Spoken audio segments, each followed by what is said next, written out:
kayo po ba'y nakahanda ng makinig at magnilay ng salita ng Diyos? So, kayo po'y nakahanda na ating basahin ang kanyang salita. Buksan po natin sa sulat ni Apostol San Pablo sa mga taga-Pilipos. Philippians chapter 2, mula po sa verse 1 hanggang sa verse 4. Akin po munang babasahin sa wikang Banyaga. Ito po ang sinasabi. Therefore, if you have any encouragement from being united with Christ, if any comfort from His love, if any common sharing in the Spirit, if any tenderness and compassion, then make my joy complete by being like-minded, having the same love, being one in spirit and of one mind. Do nothing out of selfish ambition or vain conceit. Rather, in humility, value others above yourselves, not looking to your own interests, but each of you to the interests of others. Kaya nga, yamang mayroong kasiglahan ang buhay kay Kristo, mayroong kaaliwan ng pag-ibig, mayroong pakikiisa ng Espiritu Santo, at mayroong kagandahang loob at malasakit para sa isa't isa, lubusin niyo ang aking kagalakan. Magkaroon kayo ng iisang kaisipan, mabuklod kayo sa iisang pag-ibig, at magkaisa kayo sa puso't diwa. Huwag kayong gumawa ng anuman dahil sa pansariling layunin o pagyayabang. Sa halip, bilang tanda ng pagpapakumbaba, ituring ninyong higit ang iba kaysa sa inyong mga sarili. Pagmalasakitan ninyo ang kapakanan ng iba at hindi lamang ang sa inyong sarili. Mga minamahal kong kapatid at magulang sa pananampalataya, ito po ang salita ng Diyos. Palakpakan natin si Yahweh Shaddai. Kamusta po ang mga anak ni Yahweh Shaddai? Praise God! I am blessed, happy and prosperous talaga. Magaling na, mayaman pa, matalino, matubig, marangal, wagas ng pag-ibig, malaya, payapa, kalooban, maginhawa, at matagumpay. Praise the Lord. Palakpakan muli natin si Yahweh Shaddai. So, pinaniniwala na ang lahat ay pinagpala. Amen po? So, ngayon po ay araw ng Martes, and this is the last Tuesday for this year, na 2020.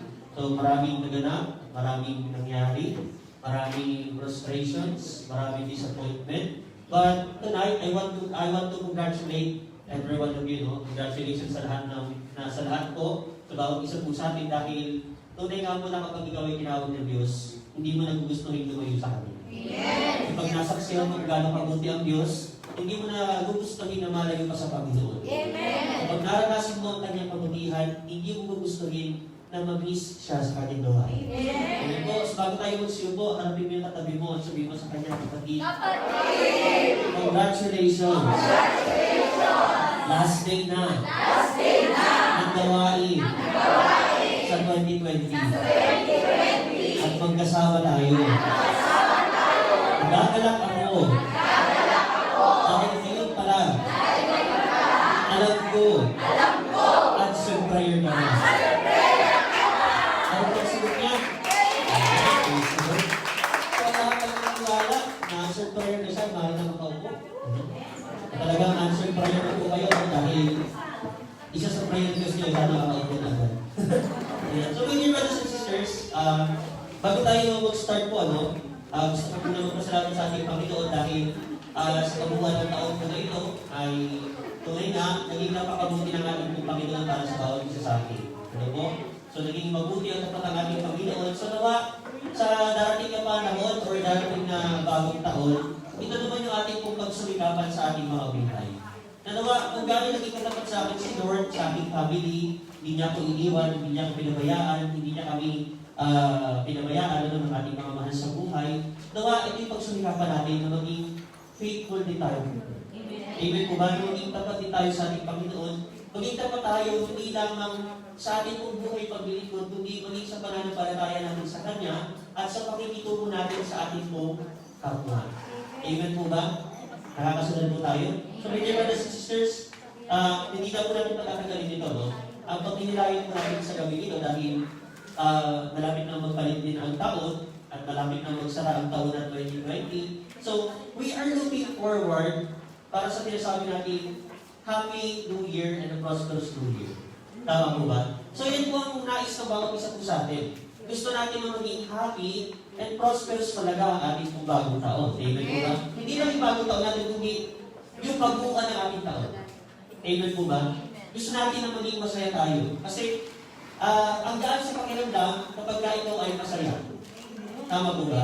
Wala naman siguro tao masaya na mabigat ang pakiramdam.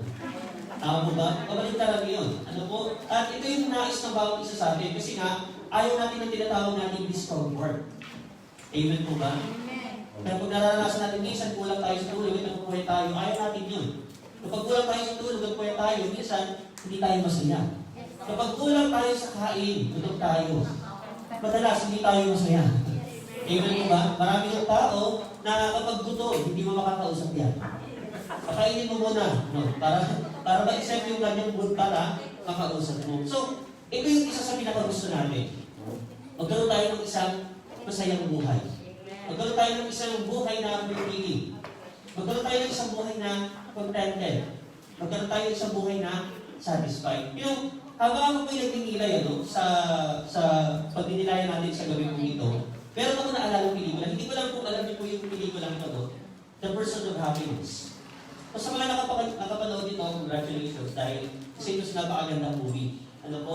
So, The Pursuit of Happiness. So, by the way, hayaan nyo na lang po siguro yung background natin, dahil paso pa rin naman. So, pagkakataon information dito ngayon. So, hindi na natin pinagay yung mga stars na yan.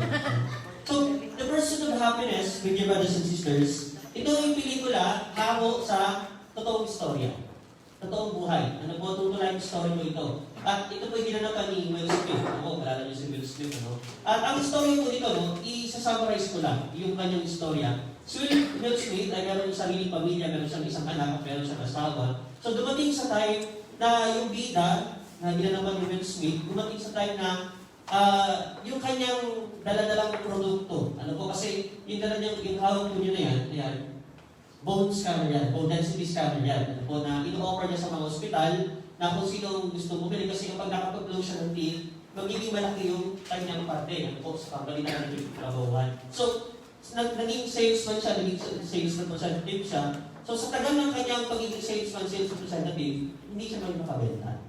So, dumating ang time na dahil nauubos na yung kanyang budget, nauubos na yung kanyang ipon, na nalock siya doon sa apartment na kanyang inuupahan, ibig sabihin napalaya siya, kasama niya yung anak niya, naninirahan sila ngayon sa street, and then yung asawa niya, iniwan naman siya, sumama sa iba na kaya buruhay sa kanya. Ano po? So, nandun yung feeling na talagang devastated siya. Nandun yung feeling na sobrang lungkot niya. Nandun yung feeling na hopeless siya. Ano? At dumating nga sa isang point na natutulog sila sa CR ng isang public restroom. Ano po? So, nalagay yung isang cubicle, doon sila nagpalipas ng gabi ng kanyang anak. So actually, itong pelikula na ito, it reminds me na ang buhay ng tao, may mga panahon na masaya, may mga panahon na malungkot. May mga panahon na ikaw ay masagana, may panahon na ikaw ay nag-struggle. Amen po ba? May panahon na confident ka. Nararamdaman mo na talagang matibay at matatag yung pananampalataya, pero may mga tayo na sinasubok mo magiging pananampalataya. Amen po ba? So, the pursuit of happiness. So, since ito yung madalas ginagawa ng bawat isa sa atin, we are pursuing happiness. When we say pursuit or pursuing, ibig sabihin, hindi naman sa parang hinahabol, pero ito yung gusto natin. We want happiness sa buhay natin. At ayaw natin mawala yung araw na hindi tayo masaya. Tama po ba? Tama po ba? Pero may mga pagkakataon na hindi lahat ng araw nagiging masaya. Bakit? Kasi may mga unexpected bad news na dumarating. Siguro nawawalan ng trabaho. Siguro may mga mahal sa buhay tayo na yumayao. Siguro may kaibigan ka na hindi naging tapat sa'yo or yung asawa mo, nalaman mo, niloloko ka. So may mga ganun pagkakataon sa ating buhay. At itong mga bagay na ito yung somehow nagtatagal ng happiness sa atin. Nag-aalis ng kasiyahan, nag-aalis ng kagalakan sa ating buong puso, pero panandalian. Amen po ba? Panandalian. Dahil bilang mga Kristiyano, ang kagalakan natin hindi na sa mundo ito nagagaling. Ang kagalakan ng ating mga puso sa Diyos na bumula. Amen. Amen po ba? Tingnan mo yung katabi mo. Masaya ba yan? Amen. Kung tinanong masaya ba yan, bigla mamili ano? So alam niyo, sa totoo lang mga kapatid at magulang, kanina habang pinatapos ko itong outline nito, kasi a night before, tinatapos ko na yung outline, gumagawa na ako yan sa Microsoft Word, tapos kinabukasan, doon ko po ginagawa sa PowerPoint. So, naka-outline na siya, ginagawa ko na lang ng ganyan, yung mga nakikita po ninyo, ilalagyan ko siya ng images. So, kanina, while making this PowerPoint, meron ba sa dumating sa akin? So sabi ko, Lord, may topic tonight is all about happiness. Pero bakit ganun? Bakit biglang mawala yung inspiration? Kasi, bilang isang preacher, my dear brothers and sisters, to be honest, nagsisimula yung pagninilay namin, yung inspiration ng Holy Spirit, hindi sa pagtotoo. Kundi nagsisimula yung inspiration sa pagninilay paggawa pa ng outline. Kasi, from that time na nagninilay yung gumagawa ka ng outline, dadalhin mo yan hanggang sa yung pagtotoo. Kasi nandun yung spirit, nandun yung inspiration. At yung aming napagnilayan, yun po yung ibinabahagi namin sa mga tao. So kanina, tumawag sa akin yung kapatid ko. Umiiyak yung kapatid ko. Bigla akong kinabahan. So sabi ko, bakit ka umiiyak? Kuya, si mama nasa ospital. So kanina, hindi ko pinakita nag-aalala ako. Hindi ko pinakita mangiyak ako. Sabi ko sa kanya, kumalma ka. Kumalma ka. Kumalma kasi diba ang kasama mo? Ang kasama daw niya, si Papa. So, mabuti naman kasama niya yung tatay ko. Dinala sa hospital namin ko kasi 3 araw na po na hindi nawawala yung lagnat kahit umiinom ng gamot. Ito naman po namin ko, tumawag sa akin kanina umaga, nagpa-pray over. Kaya pray over naman ako. Kasi hindi talaga maganda yung pakaramdam ko. Sabi ko, ma, aside sa ipag-pray over kita, pumayag kang dalhin sa hospital. Kasi yung nalaman ko 2 days na hindi nawawala yung lagnat ni mama, sabi ko, ma, magpa-check up ka na sa doktor. Minsan ang magulang, medyo matigas ang magulang. Ayan. So, mahirap talaga magpalaki ng magulang. But, after ko mag-pray over kay mama, so, andun na umiyak si mama, mag-pray over, and then, tumawag sa akin yung kapatid ko kaninang hapon na dinala ka sa hospital si mama, at yung initial findings ng doktor, dengue. So, ang pangalawang finding, kasi medyo may diarrhea si mama, may infection sa stomach. So, hindi mo wala sa akin siyempre pag-aalala sa nanay ko. At yung kapatid ko na sumama sa nanay ko, meron din siyang anak. So, ang naiwan sa aming tahanan, yung mga kapatid ko lang. So, hindi rin mawala sa aking isipan yung pag-aalala sa kanila. Pero alam niyo, my dear brothers and sisters, totoo po na kapag ang kaligayahan ng isang tao ay hinuhugot mula sa Panginoon, walang kahit anong masasamang bagay na nangyari sa mundo makakapagpalis nito. Pag Lord, tulungan mo ako na maunawaan yung mensahe mo sa oras na ito. Kasi ito po yung naging prinsipyo ko na hindi ko ipapakaya yung salita ng Diyos na unless na pag nilayan ko ito ng maayos at naunawaan ko sa aking sarili. So I just then realized, with your brothers and sisters, na ito yung mensahe ng ating Panginoon. Na may mga circumstances na dumadating sa buhay mo na hindi maganda. Hindi ka dapat mawalan ng oras sa panahon na magalak para sa Panginoon. So ito po yung pag-inilayan natin sa oras po na ito. Kasi sa kabuuan naman ng taon ng bawat isa sa atin, may mga bagay talagang hindi inaasahan na dumadating sa ating mga buhay, na papawi o mag-aalis pa ng dalian ng kaligayahan po na yun. Pero ano ba yung mga dapat natin gawin para yung kaligayahan natin, may ilagay natin sa foundation sa ating pong Panginoon. Ano po? So, ang pinakauna, mga kapatid ko magulang, so ito po yung topic natin, living a happy life. So, ang pinakauna, learn to be thankful. Learn to be thankful. Kapatid, mahirap maging thankful kapag malungkot ka. Sa totoo lang. Mahirap magpasalamat sa Panginoon kapag malungkot ka, kapag may problema ka. Paano mo masasalamatan ng Diyos kapag iiwanan ka ng asawa mo? Paano mo masasalamatan ng Diyos kapag natanggalan ka ng trabaho? Kapatid, by being thankful, ito po yung pagtingin sa mga bagay na hindi hindi sa nawala sa iyo, kundi yung mga bagay na nananatili sa iyo at patuloy na ipinagkakalog sa iyo ng Panginoon.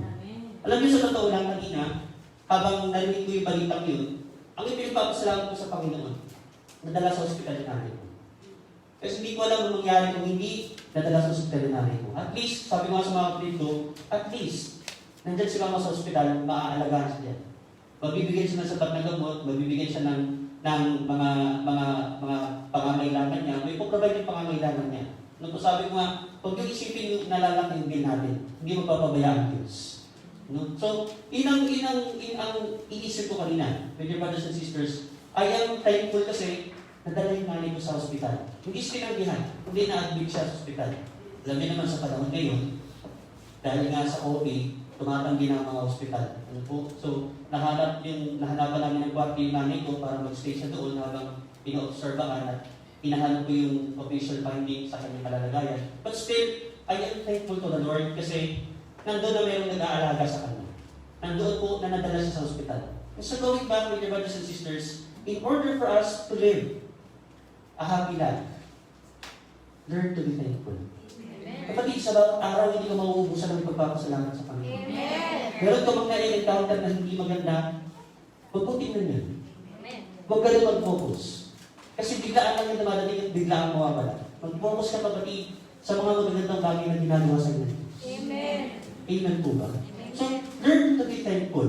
Isa sa mahirap na bagay na gawin ng isang tao kapag ka malungkot ay magpasalamat. Kasi nakatuon yung ating emotion, nakatuon yung ating sarili sa kalungkutan na nararanasan natin. Pero tatandaan po natin, mga kapatid ko at magulang, everything happens for a purpose. Lahat ng bagay na nangyari sa ating buhay, lahat ng bagay na ating na-encounter, may dahilan at may layunin ng Panginoon.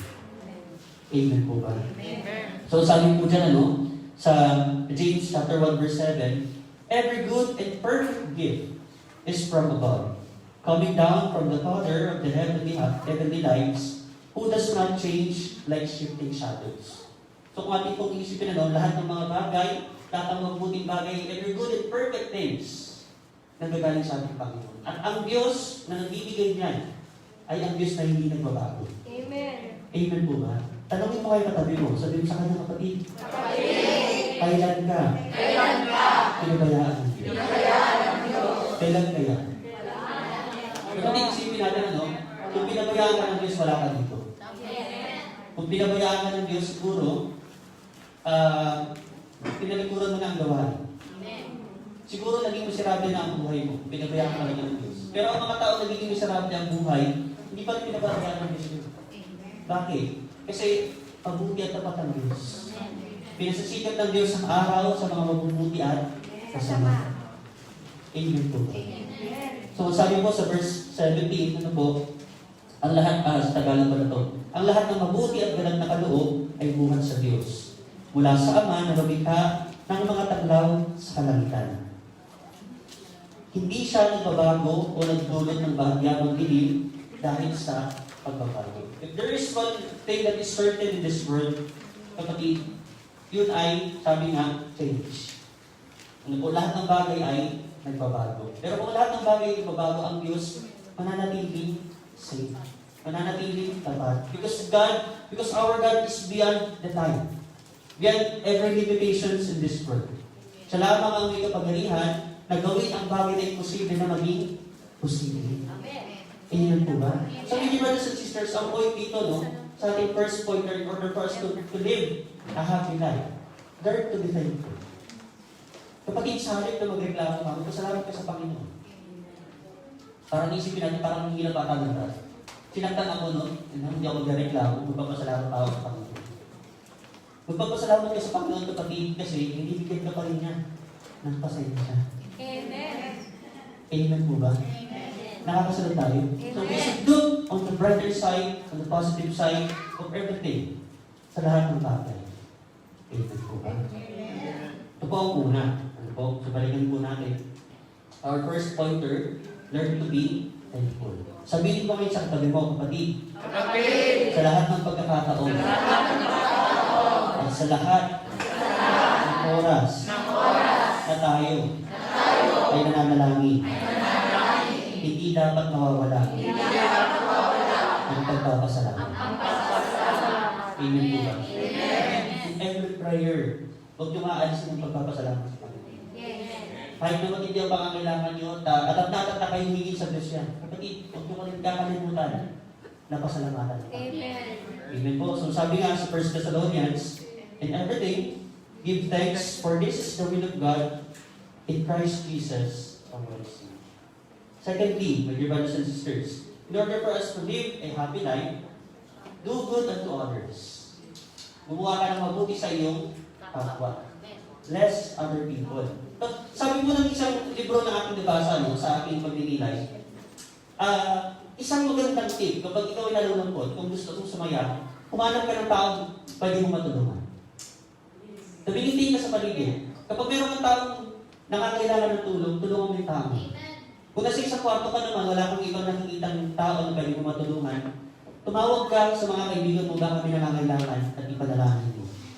Kapatid, sa pamamagitan po ng pagtulong sa ating kapwa, sa pamamagitan ng paggawa ng mabuti sa ating pong kapwa, nagkakaroon tayo ng sense of fulfillment. Amen po ba? Nagkakaroon tayo ng sense of fulfillment. At kapag nagkakaroon ng sense of fulfillment ang isang tao, nagiging masaya ang isang tao. So ito nga yung magandang tanong, when do we feel happiness? Kailan ba natin nararanasan o na-experience na maging masaya? O kailan ba nagsisimula o mag-sink in sa atin na tayo po ay nagiging masaya? Kung ating pagdinilayan mga kapatid, nag-uumpisa ang happiness. Ano po? Happiness is felt when a person is fulfilled and satisfied. Hello? Nag-uumpisa na maging masaya ang isang tao kapag fulfilled siya. Kapag satisfied siya. Amen po ba? Kapag ang isang tao nagugutom, anong ginagawa ng tao? Pakain. Kapag siya ay nabusog, hindi po ba fulfilled siya? Kapag ang isang tao ay gutom, minsan hindi mo makakausap na sulit. Pero kapag ang tao ay nabusog, ay kwento mo ng jokes na corny at tatawanan ka. Huwag lang siyang KJ. So, ang point dito, my dear brothers and sisters, nagsisimula po na makaramdam ng kagalakan ng isang tao, na maging masaya ng isang tao, kapag nandun yung sense of fulfillment and satisfaction. That is why, ini-encourage tayo ng Panginoon sa kanyang mga salita, na hanapin po natin yung fulfillment and satisfaction ng ating buhay sa Kanya lang. Dahil siya lamang ang nag-iisang bagay na hindi mawawala sa atin. Amen. Amen po ba? Amen. Nakakasunod po tayo. Kapag idinepende natin ang ating kasiyahan, ang ating contentment, ang ating fulfillment and satisfaction sa mundong ito, sa mga bagay sa mundong ito, lahat din mawawala. So, ibig sabihin, magiging temporary din yung happiness ko. Bakit kasi mawawala mo? Masaya ka lang kapag mayroon kang trabaho. Contented and satisfied ka lang kapag mayroon kang trabaho. Kapag kasama mo lang yung pamilya mo. Para pag dumating yung time na magkakalayo na kayo. Para pag dumating yung time sa trabaho mo, lahat nakakaaway mo. Hello? Hello? Nakakasunod tayo. Katulad ng ganyan mga kapatid sa buhay paglilingkod natin. Kung sa buhay paglilingkod natin ito, i-depende natin ang kagalakan ng ating paglilingkod sa mga kapwa natin naglilingkod, kapatid. Dadating ang tayo mag-disappoint ka talaga. At bilang mga tao, lahat tayo may pagkukulang. Lahat tayo imperfect. Lahat tayo nagkakamali. Kaya kung i-depende mo yung kagalakan sa paglilingkod mo, sa kapwa mo naglilingkod, kapatid, dadating talaga ang tayo maghihina at lalambot ka. Bakit? Kasi ang sabi nga ng Diyos, sa Kanya lang natin ituon ang ating mga kapatid. Amen. Sa Kanya tayo dumipende. Sa Kanya natin ilagay ang ating pagtitiwala. Amen. Bakit? Kasi kung may isang bagay man na hindi nagbabago sa mundo ito, ito yung pagmamahal ng Diyos. Amen. Ito yung katapatan ng Diyos. Amen. Amen po ba? Nakakasunod po tayo. So, ang sabi po sa Acts chapter 20, verse 35, in all things, I give you an example. That is, so laboring you ought to help the weak, and to remember the words of the Lord Jesus, that He Himself said, it is more blessed to give than to receive. Kapatid, yung Sermon on the Mount, ito po yung pinahayag yung mga mapapalad. Blessed are the poor, blessed are the meek, blessed are the humble in spirit, for they will inherit the kingdom of heaven. So, ang ibang translation ng blessed is happy. Sa ibang Bible translation, blessed is equal to happy. Bakit? Kasi kapag ikaw ay pinagpala, hindi ba masaya ka? May mga nagpapatotoo ka, ano po katulad kanina. Kaya may nagpapatotoo tayo kapatid na binigay siya ng bonus ng kanyang araw. So, blessed siya, kaya siya masaya. Amen po ba? Pero kapag konsumido ka, magiging masaya ka ba? Hindi. So, in order for us to be happy, my dear brothers and sisters, hanapin natin yung source ng ating happiness sa pagpapala ng ating Panginoon. Sa pamamagitan ng pag-bless ni Lord sa ating buhay at sa ating buong puso. At sa pamamagitan ng mga kapatid ko at magulang, makukuha mo na maging masaya din. At hindi lang yun kapatid. Kapag nalulungkot ka, sabi nga humanap ka ng tao pwede mo matulungan. Bakit? Kasi kapag ikaw ay tumutulong, pinagpapala ka muna. Yes. Amen po ba? Amen. We cannot give what we don't have. Amen. Makakatulong ka sa kapwa mo kung merong ibinibigay ang Diyos sa iyo. Ibig sabihin kapatid, tama nga yung sinasabi, no? Na walang taong sobrang hirap na hindi kayang magbigay. Yes. Walang taong sobrang yaman na hindi kayang tumanggap. Amen po ba? So ito po yung sinasabi sa binasa natin salita ng Diyos. Do nothing out of selfish ambition or vain conceit, but in humility, consider others better than yourselves. Each of you should look not only to your own interests, but also to the interests of others. Ibig sabihin mga kapatid ko at magulang, bilang mga magkakapatid sa pananampalataya, ang concern natin sa ngayon, hindi lamang ang sarili lang natin. Ang concern natin ngayon, maging yung welfare ng ating pong kapwa, ng ating kapatid. Amen po? So, we should look interest in their life. Magkakaroon tayo ng interest sa kanilang buhay, hindi dahil sa gusto natin makahanap ng mga pag-iisip sa kanila, kundi magkakaroon tayo ng interest sa kanilang buhay dahil gusto natin na tulungan silang lumagulit. Amen. Amen po ba? It's all in the intention. Amen po. Amen. Nakakasunod tayo? Isipan po ba kayo mga kapatid? Amen. The last day, dito po tayo magtatapos. In order for us to live a happy life, find your purpose in God. Hanapin mo yung layunin ng buhay mo sa Panginoon. Harap ka sa katabi mo. Tingnan mo siya. Nakaka-bless ba siya? Amen. Ay, ma'am. Lakas ang ilan ah. Mukhang nabigyan ng aginaldo ah. Kapatid, find your purpose in God. Ano po? Ang bawat isa sa atin, hindi natin pwedeng sabihin, hindi natin pwedeng sabihin na walang silbi ang buhay ko. Hindi natin pwedeng sabihin, wala akong silbi sa mundo ito. Kahit na lang kung sinasabi sa iyo ng magulang mo, ng kapatid mo na wala kang silbi, lumayas ka na kapatid. Merong silbi at merong purpose ang buhay mo sa mundo ito. Dahil hindi ka binuhay ng Diyos para sa wala. Amen po ba? Kaya tinatakil ka ng mga mahal sa buhay ng mga kapatid mo, ng mga kaibigan mo, hindi ibig sabihin nila wala kang silbi at walang purpose ang buhay mo. Kapatid, ang bawat isa sa atin, may layunin ang buhay po natin. And in order for us to be happy, para maging masaya tayo, hanapin po natin yung purpose ng buhay natin. Bakit? Kasi ang isang tao o isang bagay na alam niya ang kanyang layunin at nagagamit niya yung kanyang buhay para sa kanyang layunin, nabubuhay na masaya ang tao. Amen. Amen po ba? Ang isang teacher, my dear brothers and sisters, ang isang teacher, kapag nakikita niya na yung kanyang layunin ay nagagawa pa rin niya ng maayos, mas nai-inspire siya magtulong. Amen po ba? Amen po ba? Same to us, ano po, sa mga OFW, sa mga domestic helpers, kapag nakikita po ninyo na nandun yung puso ninyo sa ginagawa niyo paglilingkod sa inyong abot, nakikita nyo na napupulfill nyo yung na-appreciate nila, hindi ba mas nakaka-inspire maglingkod? Amen po ba? Yes, Lord. Ganon din sa ating kung buhay pananampalataya, buhay paglilingkod.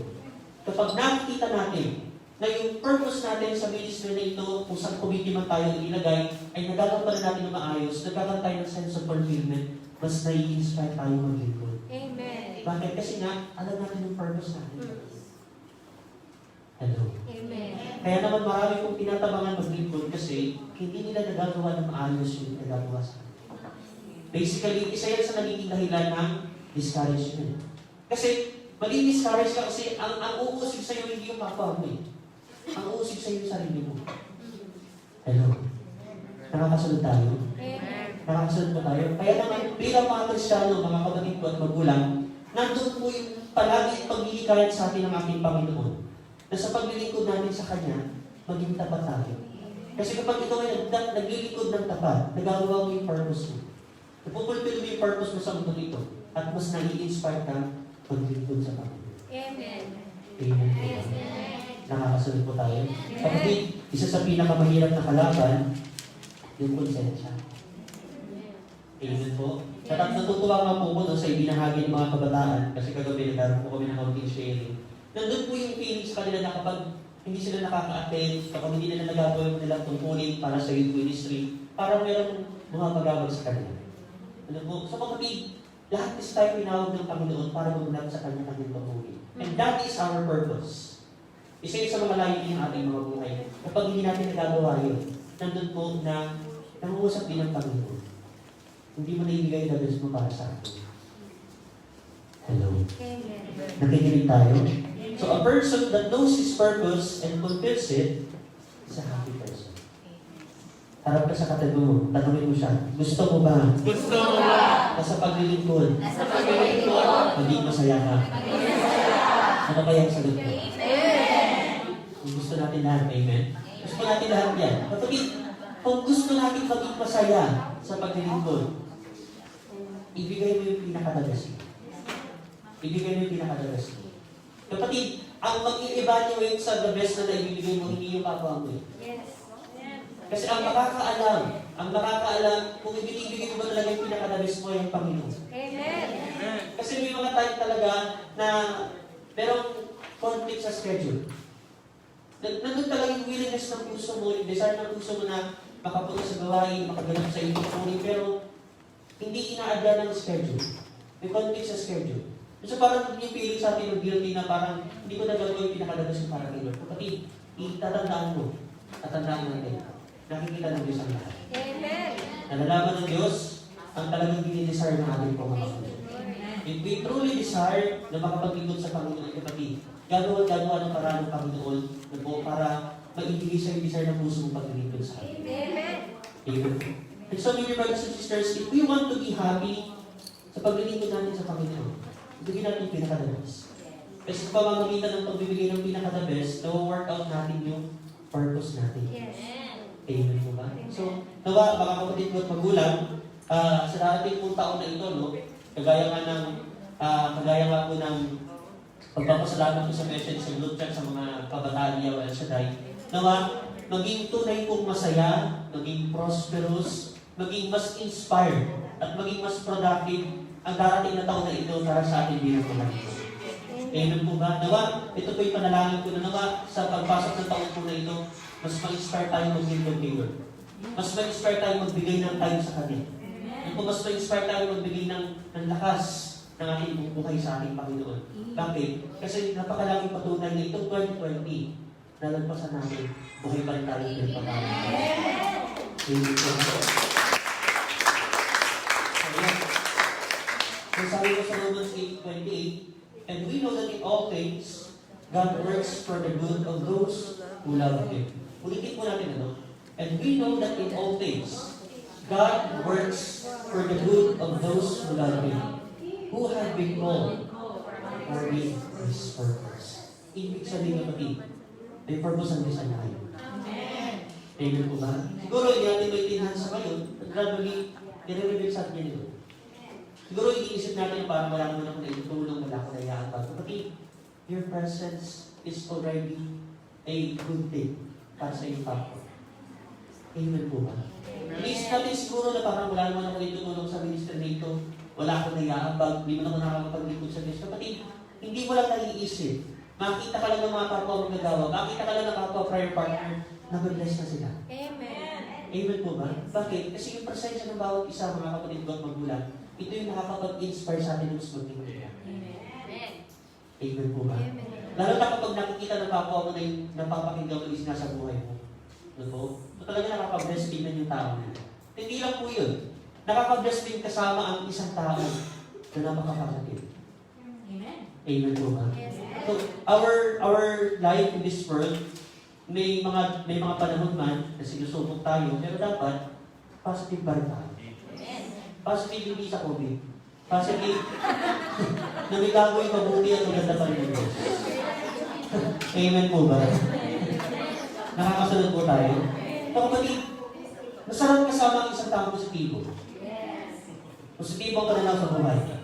Ulitin natin. Positibo ang pananaw sa buhay. Bakit? Kasi kapag ikaw ay nadadaw at kapag kasama mo ay positive, makahawaan ka na ng Espiritu. Amen. Amen po ba? Ma-update ka. Bakit? Kasi andun yung paggabay ng Panginoon. Bakit? Ang Espiritu kasi ng Panginoon, ang nais na ibahagi ito, maging bunga nito para sa bawat isa sa atin, joy, peace, humility. Amen po ba? Nakakasalita na. So harap ka rin sa katabi mo. Sabi mo sa kanya, kapatid, nawa, yung darating na taon, mas maging positive tayo. Amen po ba? Wala pa ka natin siya.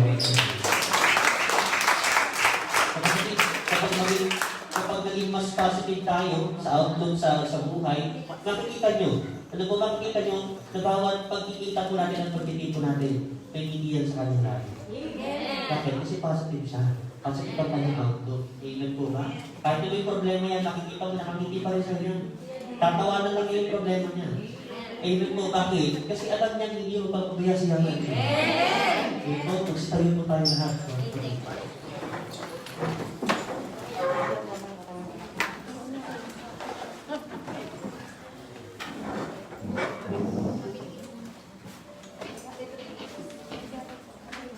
Kanina po mga kapatid, habang sinasabi ko sa ating mga choir instrumentalists yung ating pag-ibig song. Nakalimutan ko na ituloy pa rin yung worship song kanina. Ano po isa sa mga worship song na aawitan ka ng hallelujah. So, dear brothers and sisters, hanapin natin yung kagalakan ng ating puso sa Panginoon. Sabi na sa awitin ko, ikaw ang kagalakan ko. Panginoon, ikaw ang kasapatan ko. Kapag we will be happy in this life, kapag yung satisfaction, fulfillment, and contentment, hinahanap natin sa Panginoon. Kasi nga, ang mga bagay na sa mundong ito, nauubos, nawawala. Magiging pasensya natin, nauubos, nawawala. Yung pagmamahal na binibigay ng tao, ng ating kapwa, minsan, nauubos din eh. Minsan, nagkakaroon ng limitation. Pero pagmamahal ng Diyos yung pag-ibig lang natin.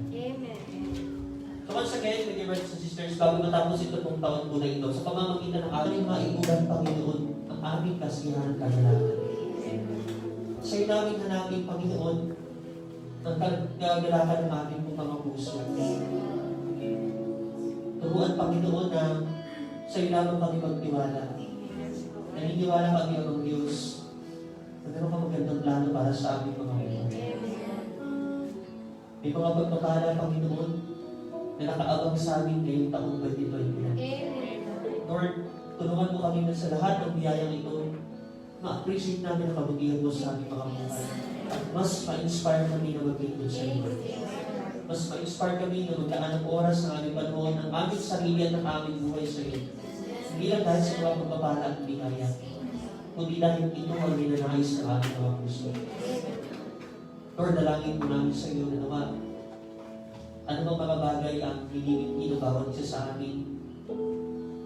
Mga bagay na aming hinihiling para sa aming buhay, para sa aming mga mahal sa buhay.